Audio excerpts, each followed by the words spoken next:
Hello, friends. Good morning. Hope you are doing great. So today we will quickly discuss one of the example. You see here, I have got here the first name and this is the last name.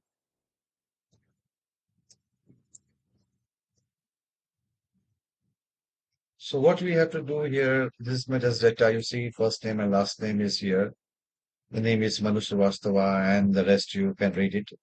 And we need to create the email ID and this is the domain and your email ID should be like this. So would be the first letter of the first name M and followed by the last name at the rate gmail.com, all in lower cases.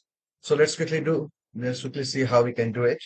So first we need to take out the first letter of the first name in small case. So let us try this.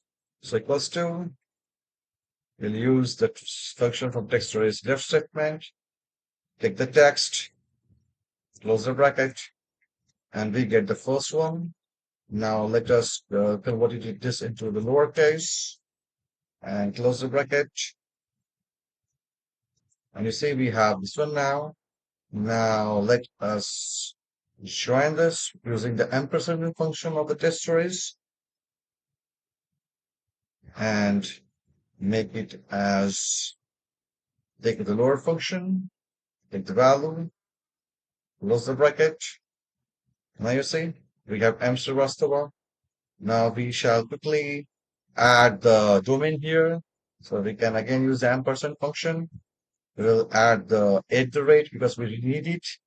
Then we'll quickly add an ampersand again, and we will add our gmail.com, and we will use referencing, and we will do the fixed reference, and we'll close it. Now you see, we got the answer. Just scroll down, Control D. Hooray! We have answers for all. So hello guys, this is how you can create email ID and you can use text storage functions. What we used here was lower, we used left, we used ampersand from text storage and we added the domain and we get the email ID.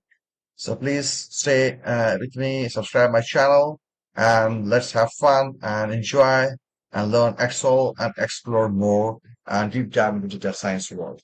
Thanks a lot guys. Have a great day ahead. Enjoy.